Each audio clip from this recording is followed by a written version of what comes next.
اس وقت جو ہمارے ملک کے حالات ہیں وہ ہم سب کی نگاہوں کے سامنے ہیں۔ تھوڑا سا پیچھے ہمیں اور آپ کو جانے کی ضرورت ہے۔ لاک ڈاؤن کے زمانے میں جبکہ حکومت کی طرف سے یہ اعلان بہت تیزی کے ساتھ پورے ملک میں شائع ہوا کہ کرونا ایک ایسی بیماری ہے جو بہت تیزی کے ساتھ پھیل رہی ہے، لہٰذا ایسی صورت میں مسجدوں کو بند کر دیا گیا۔ جب مسجدوں کو بند کر دیا گیا تو ہم میں سے ہر شخص پریشان تھا، ہم میں سے ہر شخص کے دل میں ایک افسوس تھا کہ مجھے مسجد میں نماز پڑھنے کا موقع ملے۔ ہمارے بہت سے احباب کا تو عمل یہ تھا کہ وہ مسجدوں کے دروازوں پر پریشان تھے کہ کسی بھی اعتبار سے انہیں مسجد کے اندر داخل ہونے کا موقع مل جائے۔ لیکن افسوس صد افسوس کہ جب کورونا کے حالات میں تھوڑی سی بہتری آئی، حالات ذرا بہتر ہوئے اور حکومت کی طرف سے مسجدوں کو کھولنے کا حکم آ گیا، مسجدیں کھول دی گئیں۔ جب مسجدیں کھل گئیں تو آج عالم یہ ہے کہ کورونا کے زمانے میں افسوس کرنے والے کہ کاش مسجدیں کھلی ہوتی تو ہمیں نماز پڑھنے کا موقع ملتا، کاش مسجدیں کھلی ہوتی تو ہمیں اللہ کے گھر میں سجدہ کرنے کا موقع ملتا۔ مگر آج افسوس کا عالم یہ ہے کہ مسجدیں کھلی ہیں، جماعت کے ساتھ نماز ہو رہی ہے، اذانیں دی جا رہی ہیں، 5 بار اللہ کے گھر سے ہمیں اور آپ کو بلایا جا رہا ہے، لیکن آج کنڈیشن یہ ہے کہ ہم پھر دنیا کے کاموں میں بالکل ایسے مگن ہو گئے گویا کہ ہم اپنی پوری زندگی کے جو سارے معاملات ہیں ان کو بالکل بھولے ہوئے ہیں۔ ہم یہ بھول گئے کہ ہمیں مرنا بھی ہے، ہمیں بارگاہ الہی میں حاضر ہونا ہے، ہمیں اللہ کی بارگاہ میں جواب دینا ہے، زندگی کے ہر پل اور ہر لمحے کے بارے میں بارگاہ الہی میں سوال کیا جائے گا۔ مسجدیں کھلی ہیں، اس وقت کو غنیمت جاننے کی ضرورت ہے۔ آج ہمیں اور آپ کو کہیں سفر کرنا ہو تو ہم صبح 4 بجے بھی اٹھنے کی صلاحیت رکھتے ہیں، ہم 3 بجے بھی اٹھ جاتے ہیں، لیکن فجر کی نماز کے لیے ہم میں سے ہر شخص کے پاس ایک پورا مستقل بہانہ ہے کہ ہماری آنکھ نہیں کھلتی ہے۔ ہم فجر کی نماز پڑھنا تو چاہتے ہیں مگر اٹھ نہیں سکتے۔ حالانکہ عالم یہ ہے کہ انسان اگر عشاء کی نماز پڑھ کر اپنے بستر پہ جائے اور فجر کی نماز کے لیے وہ عزم مصمم کر لے، مکمل ارادہ کر لے کہ مجھے فجر کی نماز پڑھنی ہے، تو مجھے یقین ہے کہ انشاءاللہ فجر کی نماز کے وقت میں اگرچہ وہ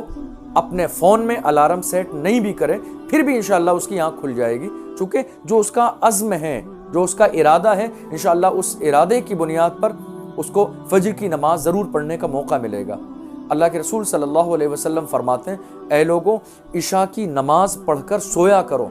اور دل میں ارادہ یہ لے کے سویا کرو کہ صبح بیدار ہونا ہے اور فجر کی نماز ادا کرنی ہے۔ اگر اس نیت کے ساتھ سو گے عشاء کی نماز پڑھ کر تو انشاءاللہ تمہارا سونا پوری رات کا عبادت میں لکھا جائے گا۔ سبحان اللہ، آپ اندازہ لگائیے کتنے خوش قسمت ہیں آپ، جس نبی کے آپ امتی ہیں، جس نبی کا آپ نے کلمہ پڑھا، وہی آقا ارشاد فرماتے ہیں نماز میری آنکھوں کی ٹھنڈک ہے۔ ہم نے جس نبی کا کلمہ پڑھا وہ ہمارے آقا فرماتے ہیں نماز میری آنکھوں کی ٹھنڈک ہے۔ اب ہم محبت رسول کا دعویٰ کرتے رہیں، حضور کی غلامی کا دعویٰ کرتے رہیں، حضور کے نام پر جان دینے کے نعرے لگاتے رہیں، لیکن جب رسول پاک صلی اللہ علیہ وسلم کے حکم پر عمل کرنے کی نوبت آ جائے تو ہمارے قدم ڈگمگا جائیں، تو یقین جانیے یہ آپ کی جو محبت کا دعویٰ ہے یہ دعویٰ بلا دلیل ہے، چونکہ دعویٰ اسی وقت کامیاب ہو سکتا ہے جبکہ اس دعوے کے ساتھ دلیل موجود ہو۔ ہمارا دعویٰ تو یہ ہے کہ ہم رسول کے عاشق ہیں، رسول کے غلام ہیں، حضور کے نام پر جان دینے کے لیے تیار ہیں، لیکن ہمارا عمل یہ ثابت نہیں کر رہا ہے، جس وقت ہمارا عمل یہ ثابت نہیں کر رہا ہے کہ ہم حضور کے غلام ہیں، چونکہ یہ اذانیں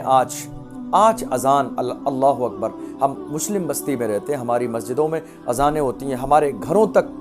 اذان کی آواز آتی ہے، لیکن کئی بار ایسا بھی ہوتا ہے کہ ہم جب ٹی وی آن کر کے ٹی وی کے سامنے بیٹھے ہوتے ہیں، اذان کی آواز جب ہمارے کانوں میں پڑتی ہے تو ہم اس ٹی وی کو کبھی بند نہیں کرتے ہیں، بلکہ ہمارے بہت سے اسلامی بھائی ایسے ہیں جو اس ٹی وی کی آواز کو تھوڑا سا ہلکا کر دیتے ہیں کہ جو سیریل یا ڈرامہ جس کو وہ دیکھ رہے ہیں کہ کہیں ایسا نہ ہو اس کی کوئی چیز ان کی نگاہوں سے پوشیدہ ہو جائے جس کو وہ دیکھ نہ سکیں۔ یقین جانیے آپ اللہ کے بندے ہیں، اللہ کے رسول صلی اللہ علیہ وسلم سے محبت کرنے والے، آج وقت ہے آپ کے پاس، آج موقع ہے آپ کے پاس، آپ اپنے گناہوں سے توبہ کر سکتے ہیں، آپ مسجد میں جا سکتے ہیں، آپ نماز پڑھ سکتے ہیں، اپنی پیشانی کو اللہ کے سامنے جھکا سکتے ہیں، اللہ کو راضی کر سکتے ہیں، اپنے گناہوں پر شرمندہ ہو سکتے ہیں، اللہ کے سامنے گڑ گڑا سکتے ہیں۔ لیکن جس وقت میں موت کا فرشتہ آپ کی روح نکالنے کے لیے آ جائے گا، اس وقت میں سوائے افسوس، ندامت اور شرمندگی کے کچھ نہیں ہوگا آپ کے پاس۔ ابھی موقع ہے، ابھی وقت ہے، ابھی سچویشن ہے، آپ گناہوں سے توبہ کر سکتے ہیں،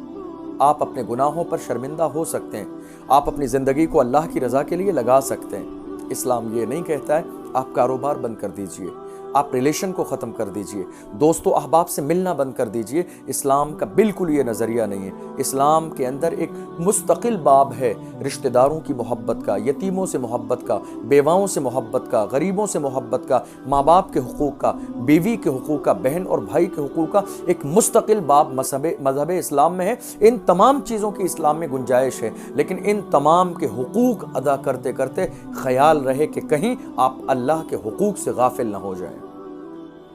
بندوں کے حقوق میں اتنا مگن نہ ہو جائیں کہ آپ اللہ کے حقوق سے غافل ہو جائیں۔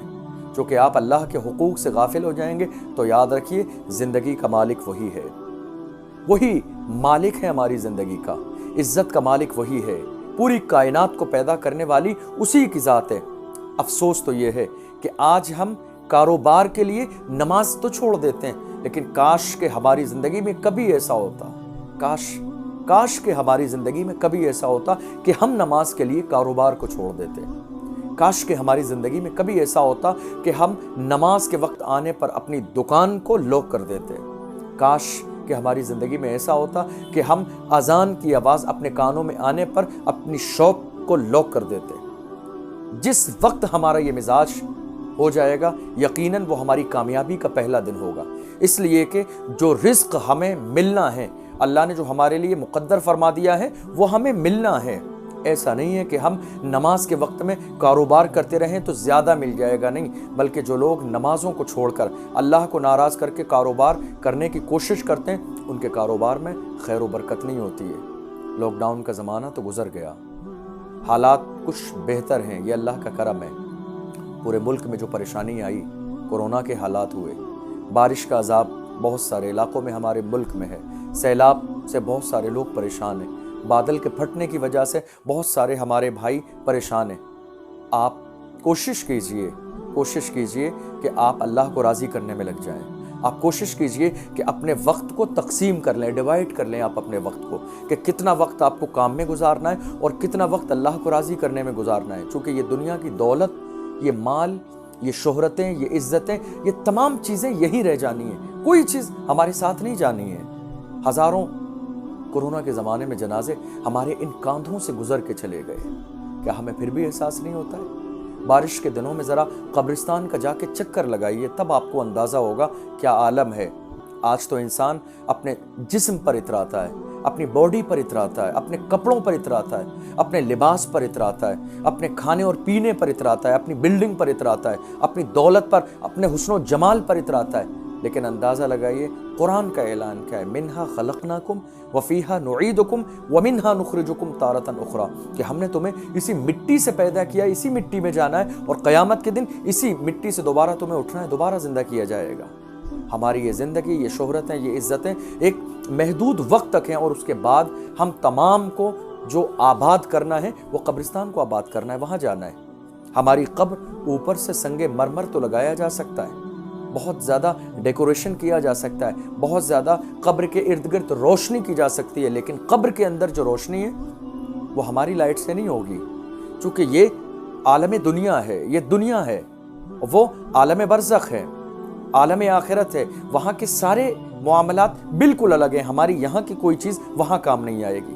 کوشش کیجئے، لاک ڈاؤن گزر چکا ہے، حالات بہتر ہیں، مسجد میں نماز پڑھنے کا آپشن ہے آپ کے پاس۔ جس زمانے میں لاک ڈاؤن تھا، مسجدوں کے دروازے بند تھے، آپ بہت کوشش کر رہے تھے، آپ بڑا فکر مند تھے، آپ کے دل میں احساس تھا، ہمیں مکمل احساس تھا آپ کی محبت کا کہ آپ عبادت کرنا چاہتے ہیں، آپ اللہ کے گھر میں آنا چاہتے ہیں، آپ امام کے ساتھ جماعت کے ساتھ نماز پڑھنا چاہتے ہیں، ہمیں احساس تھا۔ لیکن آج کیا ہو گیا؟ آج کہاں غافل ہیں آپ؟ آج کہاں کھوئے ہوئے ہیں آپ؟ مسجدیں کھلی ہیں، جماعت کے ساتھ نمازیں ہو رہی ہیں، اذانیں ہو رہی ہیں، بار بار آپ سے مطالبہ کیا جا رہا ہے آؤ اللہ کے گھر کی طرف آؤ، نماز کی طرف آؤ، کامیابی کی طرف، مگر آج پھر آپ اپنے وقت کو غفلت میں گزار رہے ہیں۔ کہیں ایسا نہ ہو کہ ہماری اس گناہ کی وجہ سے، آپ جانتے ہیں یقیناً سب کی رائے الگ ہو سکتی ہے، لیکن جہاں تک ہم سمجھتے ہیں یہ مسجد کے دروازے جو ہمارے لیے بند تھے 6 مہینے 8 مہینے، غالباً اس کی وجہ یہی رہی ہوگی کہ کتنی بار ایسا ہوتا ہے کہ اذان ہوتی رہتی ہے، ہمارے کانوں میں آواز آتی ہے، مگر ہم مسجد کے دروازے کے سامنے، مسجد کے دروازے کو، اللہ کے گھر کو، اس اذان کو اگنور کر کے گزر جاتے ہیں۔ غالباً ایسا ہی رہا ہوگا کہ اللہ نے ہم سے ناراض ہو کر اپنے گھر کے دروازے ہمارے لیے بند کر دیے۔ لوگ روئے، لوگ پریشان ہوئے، لوگوں نے دعائیں کی، گناہوں پہ شرمندہ ہوئے، اپنے گھروں میں ہماری بزرگ ماں اور بہنوں نے ہاتھ اٹھا کے اپنے دامن کو پھیلا کے اللہ کی بارگاہ میں دعائیں کی، اللہ کو رحم آ گیا، اللہ نے پھر اپنے گھر کے دروازے بندوں کے لیے کھول دیے۔ میں گزارش کروں گا آپ تمام سے کہ آپ کوشش کیجئے ایسا نہ ہو کہ ہمارے اس اگنور کرنے کی وجہ سے ہم کاموں میں لگے رہیں، مسجد کے سامنے سے گزرتے رہیں، اذان ہوتی رہے، مؤذن پکارتا رہے حی علی الصلاۃ حی علی الفلاح، اور ہم اگنور کر کے کاروبار کی طرف جاتے رہیں۔ کہیں ایسا نہ ہو کہ دوبارہ ہماری زندگی میں وہی سچویشن آ جائے کہ پھر دوبارہ اللہ کے گھر کے دروازے ہمارے لیے بند ہو جائیں۔ کوشش کیجئے کہ آپ اپنے وقت کو تقسیم کر لیجئے، گھر والوں کے حقوق ادا کیجئے، مگر ساتھ ہی اللہ کے حقوق بھی ادا کیجئے۔ انشاءاللہ آپ کی دنیا بھی کامیاب ہوگی اور آپ کی آخرت بھی کامیاب ہوگی۔